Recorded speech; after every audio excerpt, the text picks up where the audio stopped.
सत्कार योग संगत जी, आज हम आपको जो साखी सुनाने वाले हैं वह साखी गुरु रविदास जी की है। एक ऐसा महान संत पुरुष था जिनकी लिखी वाणी ने सारे समाज की सोच को ही बदल दिया। उनकी लोकप्रियता इतनी बढ़ गई कि उनके चरणों में बड़े बड़े राजा और महाराजा नतमस्तक होने लगे। उनकी वाणी ने सारे संसार को समझाया कि कोई छोटा बड़ा नहीं होता, कोई जात ऊंची नीची नहीं होती, सभी एक ही प्रभु की संतान है। गुरु रविदास जी का मानना था सच्ची भक्ति बाहरी दिखावे में नहीं बल्कि शुद्ध मन से होती है। इसी कारण उनकी महिमा दूर दूर तक फैलने लगी। अक्सर गुरु रविदास जी कहा करते थे, मन चंगा तो कटौती में गंगा, यानी अगर नियत साफ है तो हर काम गंगा की तरह पवित्र है। गुरु जी की बड़ी प्रसिद्धि को देखकर मुल्तान देश का रानी भानुमति भी गुरु जी की भक्त बन गई और उस पर गुरु जी की असीम कृपा हुई, जिससे रानी की सारी भटकान मिट गई और वे हरि का नाम जपने लगी। रानी भानुमति अक्सर गुरु रविदास जी के दर्शन करने काशी आया करती थी।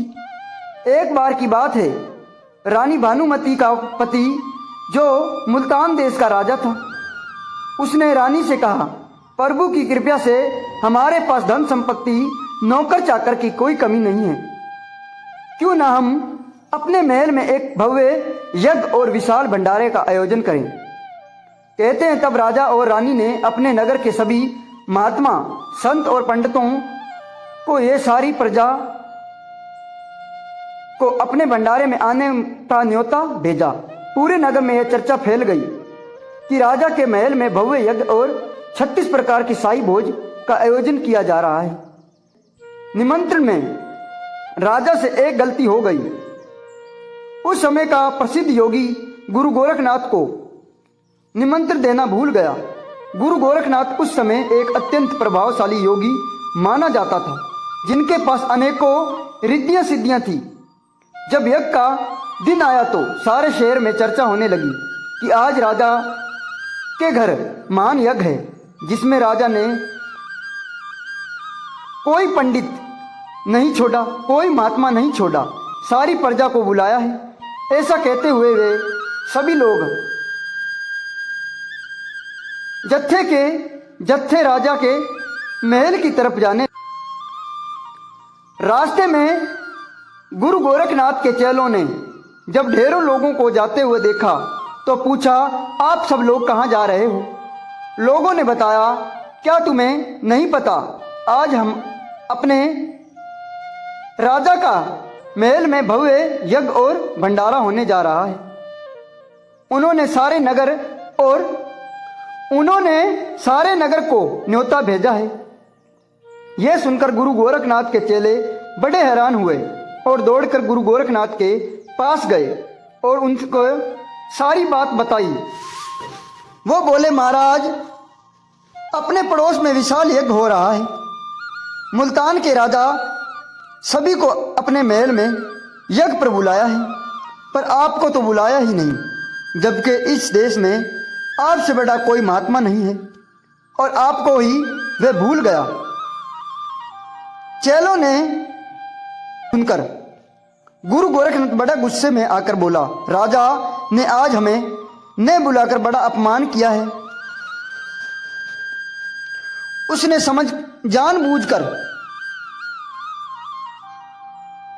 जानबूझकर हमें नजरअंदाज किया। राजा ने जितने साधु महात्मा अपने महल में बुलाए हैं, उन सभी में से मेरे जैसा शक्तिशाली कोई नहीं है। क्रोध और अहंकार में भरकर तब गुरु गोरखनाथ अपने शिष्य को साथ सीधा राजा के महल पहुंचा। वहां बड़े बड़े महात्मा साधु और ढेरों लोग विराजमान थे। गुरु गोरखनाथ को वहां गुस्से में आते हुए देखकर सभी लोग उसे बड़ी हैरानी से देखने लगे। राजा को भी सूचना मिल गई कि गुरु गोरखनाथ अपने चेलों के साथ महल में आया है। तब राजा ने हाथ जोड़कर उसका स्वागत किया और बोला, योगी जी, आपका स्वागत है मेरे महलों में। गुरु गोरखनाथ बोला, बात सुनो राजन, तुम अपने आप को बहुत बड़ा राजा कहते हो, तुमने बड़े बड़े साधुओं, पंडितों, यहाँ तक के अपनी सारी प्रजा को बुलाया है, पर तुम्हें मैं नहीं दिखा। मुझे यज्ञ में क्यों नहीं बुलाया गया? तुमने मेरे घोर अपमान किया है, जिसका भुगतान तुम्हें देना पड़ेगा। राजा ने बड़ी विनम्रता सहते गुरु गोरखनाथ से कहा, महाराज, मुझसे बहुत बड़ी भूल हो गई है। आपको न्योता भेजना मेरी याद से निकल गया, पर मेरे मन में ऐसा कुछ नहीं था कि आपको बुलाना ही नहीं। महाराज, ये महल भी आपका ही है, ये भंडारा भी आपका है। कृपया मेरी भली और भूल बख्श और भोजन ग्रहण करें। तभी गुरु गोरखनाथ राजा के आगे एक शर्त रखी कि मैं तब तक भंडारे नहीं करूंगा जब तक मैं बने पकवानों से न भर जाएं। तुमने जो कुछ भंडारे में पकवान बनाया है, वे सभी पकवान पहले मेरे कमंडल में भरो। जब मेरा कमंडल भर जाएगा तभी मैं भोजन ग्रहण करूंगा। राजा बोला, ठीक है, जैसे आप कहते हैं वैसे ही होगा। राजा ने उस कमंडल को देखकर सोचा कि छोटा सा ही तो है कमंडल है, इसमें थोड़े से ही भोजन आएगा। तब राजा दाल, सब्जी, खीर, प्रसाद आदि सारे पदार्थ मंगवाए और अपने सेवकों को आदेश दिया कि यहाँ सारी सामग्री इस कमंडल में भर दो। छोटे से कमंडल में जब सेवक ने दाल डाली, दाल डालते डालते सारी बाल्टी उल्टा दी। पर हैरानी की बात की, वह कमंडल अभी भी खाली का खाली था। यज्ञ में आए साधु संत, अन्य लोग सब इकट्ठा हो गए और हैरानी से देखने लगे कि आखिर कमंडल भरता क्यों नहीं। ये क्यों, क्या चमत्कार है? एक छोटे से कमंडल में दाल, चावल, खीर, सब्जी सब कुछ डालना पर भी यह कमंडल भरता क्यों नहीं? आधे से ज्यादा भंडारा उस कमंडल में समा गया, पर फिर भी कमंडल खाली का खाली था। यह दृश्य देखकर वहां आए सभी लोग बड़े हैरान रह गए। राजा ने भी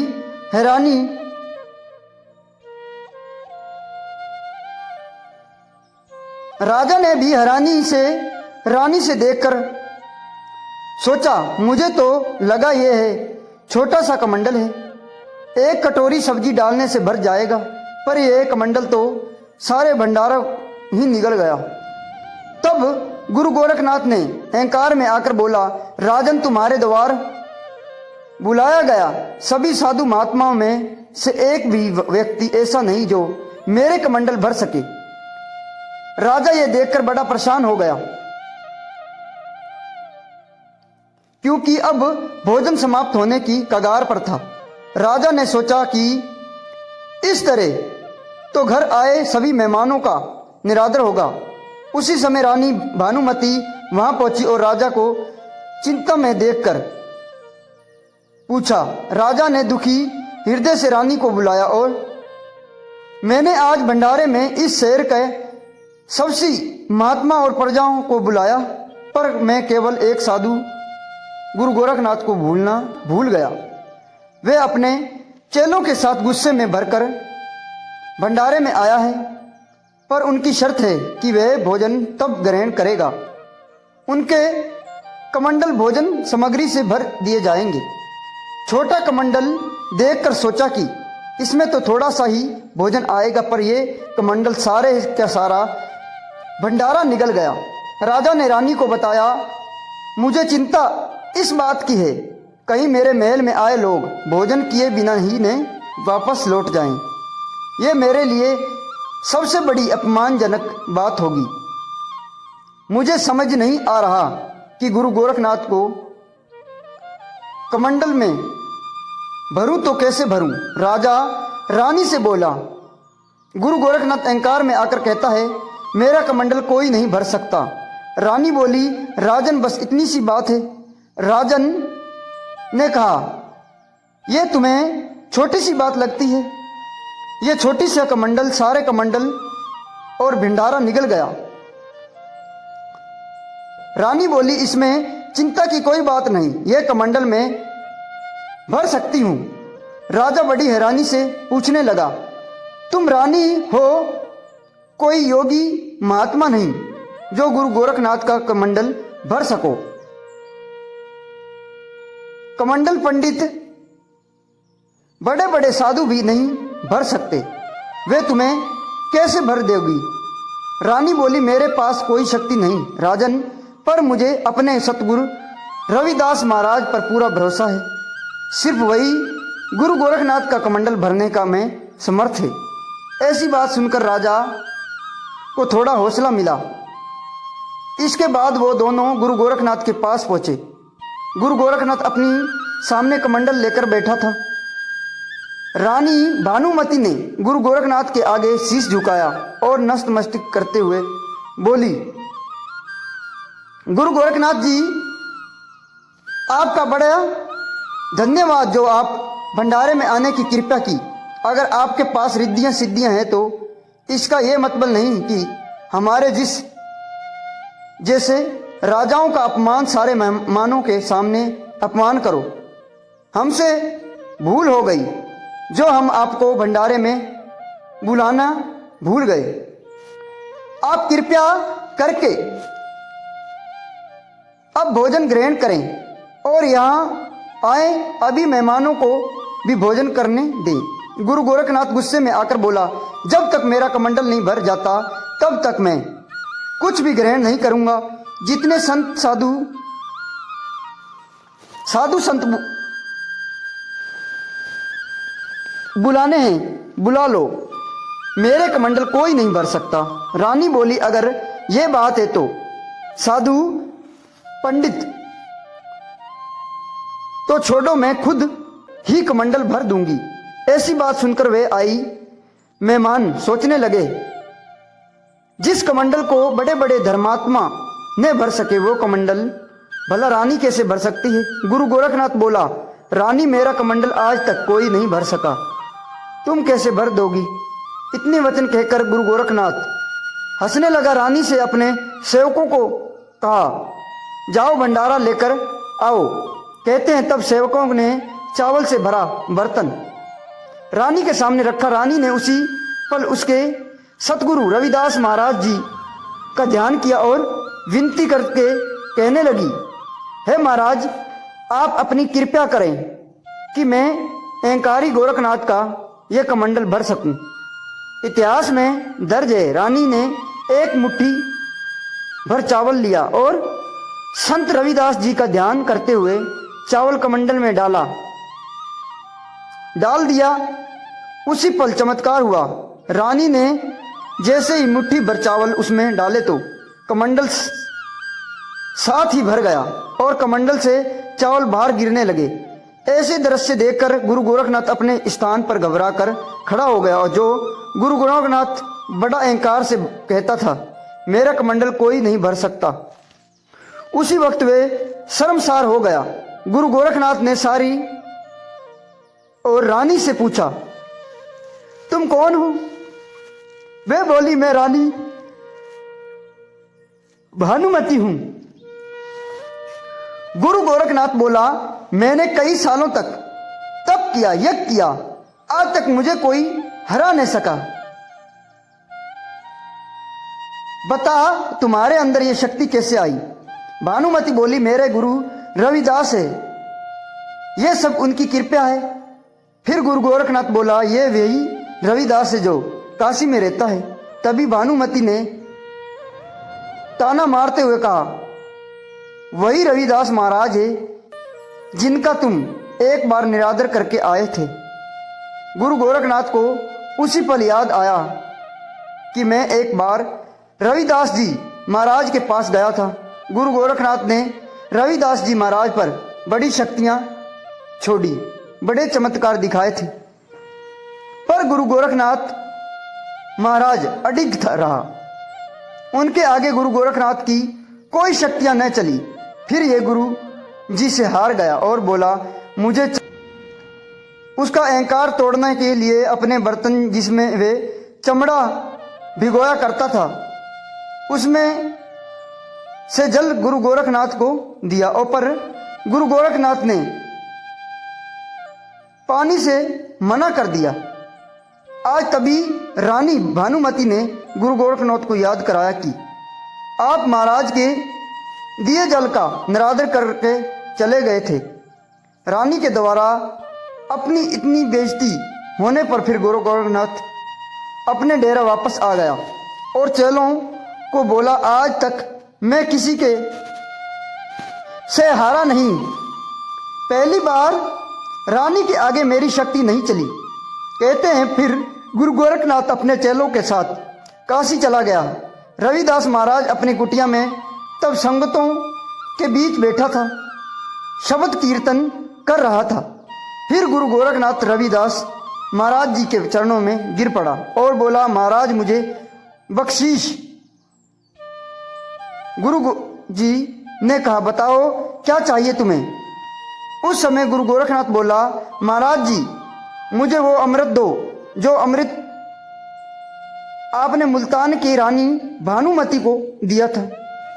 गुरु गोरखनाथ बोला,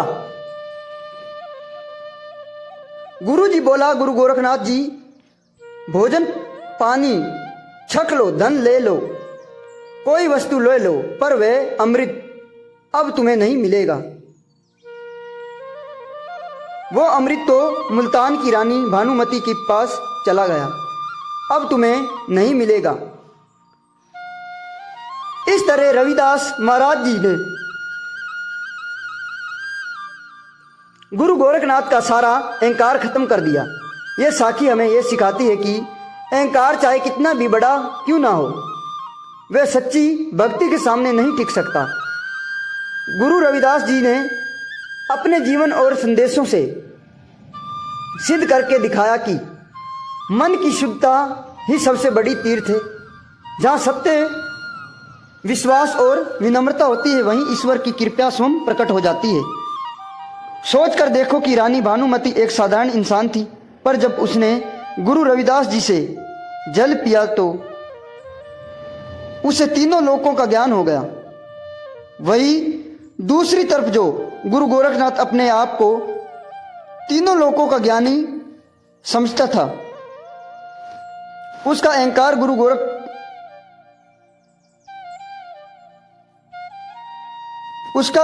गुरु रविदास जी ने पल भर में चकनाचूर कर दिया।